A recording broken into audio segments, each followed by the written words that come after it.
T20 match టికెట్ల వ్యవహారం ఇంకా తేలలేదు. వేల టికెట్లు మాయమైనా ఇప్పటి వరకు అజార్ సహా ఆర్గనైజర్లు నోరు మెదపలేదు.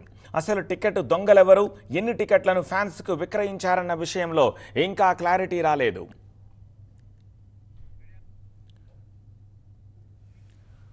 క్రికెట్ మ్యాచ్లు హైదరాబాద్కు కొత్త ఏం కాదు, కానీ టికెట్ల కోసం తొక్కిసలాట, లాఠీ చార్జీతో పరువు పోయింది. హెచ్సీఏ వైపే అందరూ వేలు చూపిస్తున్నారు. ఈ మధ్యాహ్నం సమాధానం చెప్తానన్న అజారుద్దీన్కు క్రికెట్ ఫ్యాన్స్ 10 ప్రశ్నలు సంధించారు.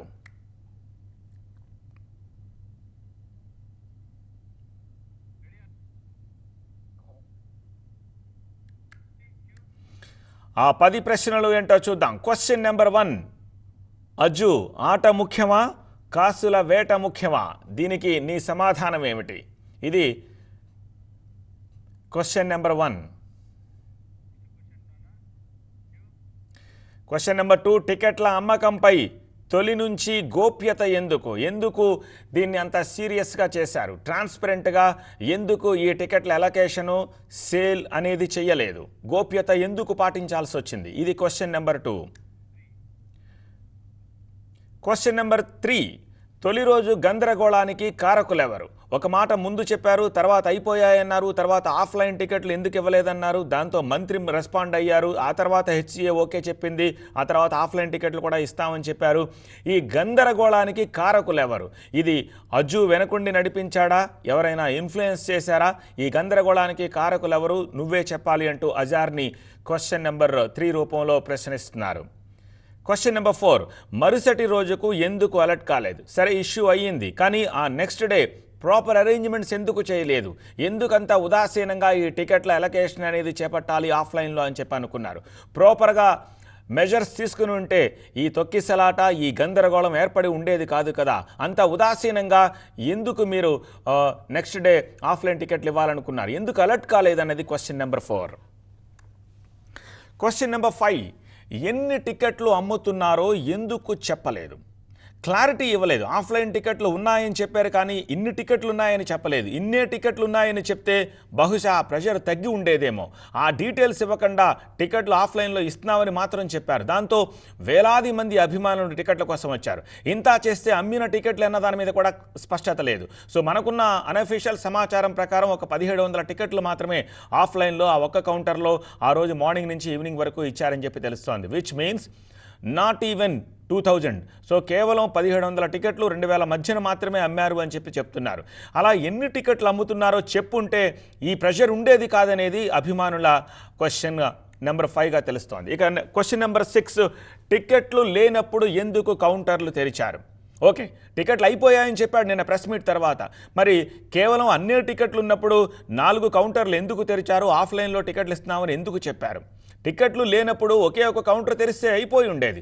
4 కౌంటర్లు తెరిచి పెద్ద మొత్తంలో టికెట్లు అమ్ముతున్న బిల్డప్ ఇచ్చిన తర్వాత ఒకే కౌంటర్ పనిచేస్తుందని, అందులో కూడా కేవలం 100 టికెట్లు మాత్రమే ఇచ్చి ఈ తతంగానికి అంతటికీ కారణమయ్యారు. అసలు లేనప్పుడు అన్ని కౌంటర్లు తెరవాల్సింది కాదు కదా అని చెప్పేసి ఒక క్వశ్చన్ వేస్తున్నారు క్వశ్చన్ నెంబర్ 6లో. ఇక క్వశ్చన్ నెంబర్ 7, పోలీసులతో సమన్వయం హెచ్సీఏ బాధ్యత కాదా? హెచ్సీఏ పోలీసులకు ఇన్ఫామ్ చేయాలి. ఇన్ని టికెట్లు అమ్ముతున్నాము, ఇంతమంది వస్తారు, నాకు ఇంతమంది పోలీస్ ఫోర్స్ కావాలి, ఇంత క్యూ లైన్ మెయింటైన్ చేయాలి, ఇదంతా మీరు మేనేజ్ చేయాలి అని చెప్పి ముందే ఒక మీటింగ్ పెట్టుకోవాలి. కేవలం ఒక అనౌన్స్మెంట్ ఇచ్చేసి జిమ్ఖానాలో అమ్మేస్తున్నామని చేతులు దులుపుకొని వెళ్ళిపోతే పోలీసులు మాత్రం ఏం చేయగలుగుతారు ఒక క్లారిటీ లేకపోతే?